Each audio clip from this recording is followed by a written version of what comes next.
po na kasama po ito sa ating Pwede hanap buhay at sa ating mga pakikipagsapalaran dito sa kalsada. Ayan na, shout out po sa inyo lahat at samahan nyo po tayo sa pagpunta natin doon sa ating isang government office at magdi-deliver lang po tayo ng mga dokumento. Kasama po natin ang ating kaibigan private na talaga pinapabawal. utility Ayaw tumabi. Ano pa naman kayo? taga-deliver po ng mga liham or mga dokumento. So, tayo na sabahan niyo po tayo dito pagkipagpardagulan sa kalsada. Ayan, nagkakabulol-bulol na si Os at nandito na po tayo ngayon sa may Quezon City. At dito lang po tayo pupunta sa may Quezon City. Medyo malaki-laki kasi ang Quezon City. Hindi mo kayang ikutin to ng isang oras lamang. Lalo na kung ang inyong babardagulin na ang trapiko dito sa ating lugar. Ayan na, shout out po sa inyo lahat at tara na, let's go!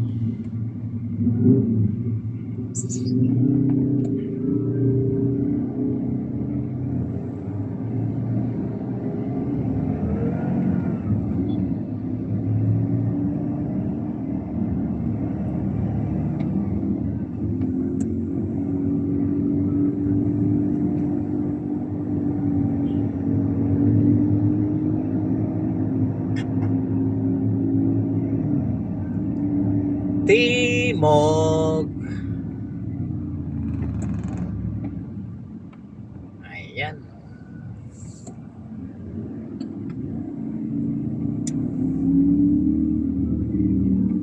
Kawawa naman yung motor niya. Ang galing ng buhok ng May buhok pa yung helmet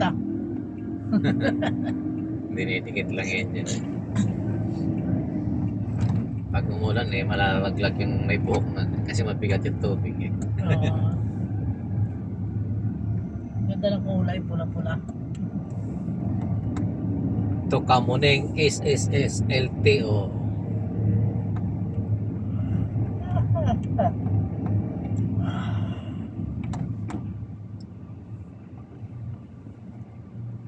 Kung mayroon pa tayong Cubao, hindi tayo aabot. Sigurado yun. Oo.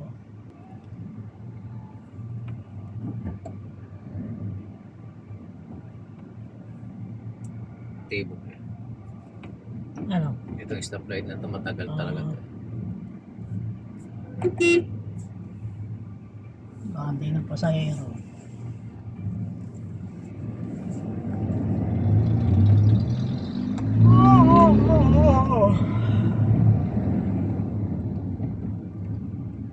Oh!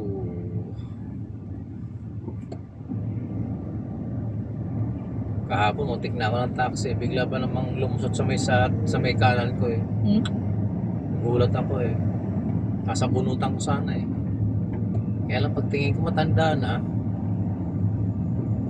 ganyan na dapat pag hindi na kaya huwag manigo kaso yung mga yan wala rin naman, kawawa naman minsan nga nabangga ako ng taxi sa Cavite sa may Dasmariñas. Malayo pa umaabante na ako ba? Kasalanan ko raw. Sabi ko, sir, saan tumama yung sasakyan? Saan ako tinamaan ng sasakyan niya? Sa bumper. O, sino may kasalanan? Buti ka mo, hindi ako tumba Hindi ako tumalsik. Kung tumalsik ako, naku. Ayun lang. Kawawa Joel. Pilay sana. Ayan, we accept discount card of other hotel. Ganon? Subukan kaya natin. Loko-loko to Subukan sinasabi mo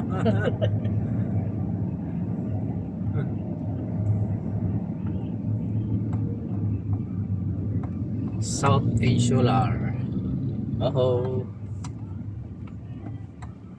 Ingat ka sir, sabi nga sa mababasa mo sa likod, ingat kayo, tanga ka pa naman.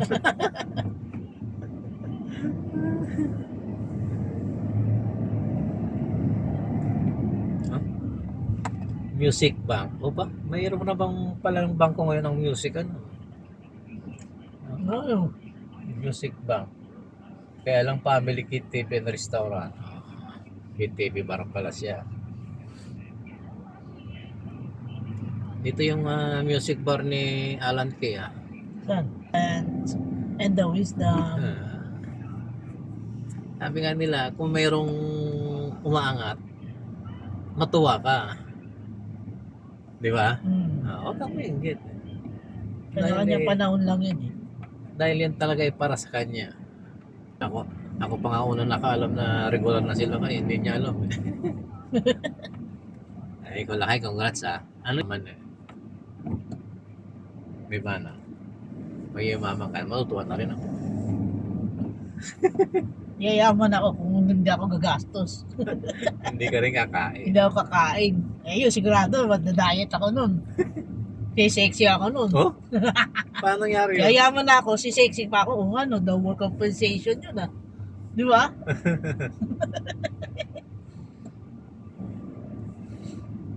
Ay, nako. Dito nga lang ako sa gitna kasi ang bagal ni Coach yung patakbo. Nagkukuha sila ng puno. Ay, yung pinutol na puno. Sana, ayan. Natumbo na Sayang siguro na to. yun, kaya tinanggal na. Parang nabali yung puno. Nabali, no? Kasi hindi ka naman pwedeng magputol basta-basta nang hindi alam ng DENR. Kailangan pa kumuha ng permit. Permit. Kahit tinanim mo yan, No.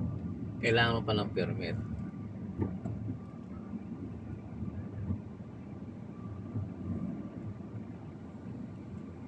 Bibingka. Sarap ng bibingka. Sayang wala pa sahod. Good, no? Bodies. Masarap pala. Wala pang anong tawag doon? Miscellaneous. Miscellaneous. Ang mabigat, yung pang araw-araw na pamasahe. Ayun lang. Kasi layo yung bahay nyo eh. Tapos Tapos Adamson. alam mo ba kung magkano pamasahe? 430. Kasama na yung pangkain. Kulang pa yung sahod mo. 430. May titira pa naman, 700. May matitira na walang 200 plus. Bariya. Yun na yung pagkain mo. Oh my goodness.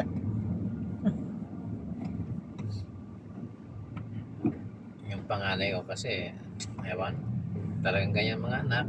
Ganun talaga, hindi mo naman mapipilit kung ayaw. Pero sa isang taon sigurado, may pisang darating sa kanya. Either you like it or not. Ano siya? Oh.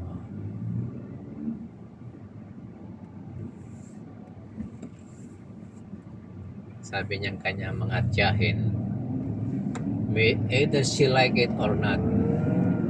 Saan yun? Sa Dubai. Open city. Open country. Sabi ko kahapon sa anak, kung hindi mo alam kung anong gagawin mo sa buhay mo, mag-asawa ka na lang. Oo nga. Nako, ako pag nakakuha ka ng asawa na tamad, nako, bahala kayo sa buhay nyo, okay, lalapit sa akin. Ganyan din patakaran ko eh. Salita lang yun. Pero salita lang yun. Pag di mo rin matitiis eh. Ayan na tayo, EDSA Kamuning. Muning-ning. Bakit ang traffic? Oh, Ang haba ng oh my goodness, kaya pala.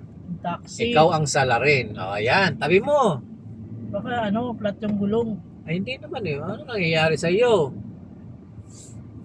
Ayan, siraan na yung taxi. Anak ko. O, di ba? Tatay, itabi mo na lang yan. Madidisgrace pa yung pasahero mo. Naku, Diyos ko dahil. Parang inuugod-ugod. Senior citizen na yung taxi.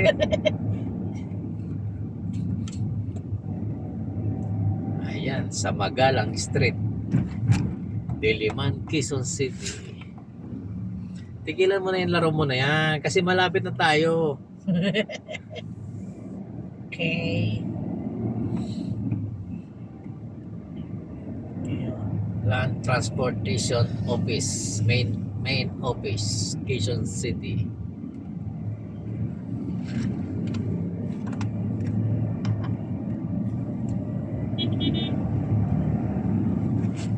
Next is Bilona Street. Bilona Madiliman. Ayan.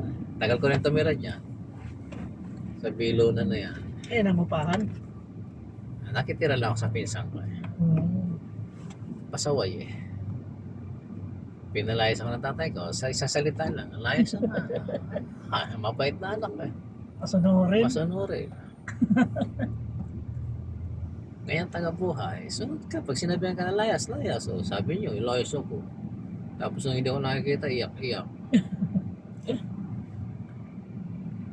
Nakita ko ng ate ko sa Pasay sa may rotonda nung araw. Wala pang ilarte. Nandungis ko eh. Paano? Walang ligo. Ninakaw yung pantalong ko at yung mga damit ko. Wala akong pamalit. Dungis ko talaga. Iyak yung ate ko eh. Ewan ko bakit napadaan yun doon. Pinauwi ka. Dinala ako sa Las Piñas, sa Monlong. Doon. Ligo. Tapos, ayan. Doon muna ako. Ambulance. Gave away the ambulance. Yan lang yun. Sa may tapat ng hospital ako nakatira. Diyan pa rin sila. Wala na. Dalagat binata yung pinsan ko eh. Wala na. Patay ng pareho yun. Hindi nakapag-asawa. Hindi. Sayang nga. Dapat nag-asawa sila kahit isang anak man lang. Ang laki-laki ng kinita nila ng pension. Kahit anak man lang sana mag-ano, no?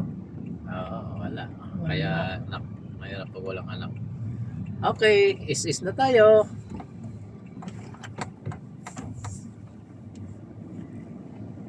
Ayos umaludo sa paling ko yun.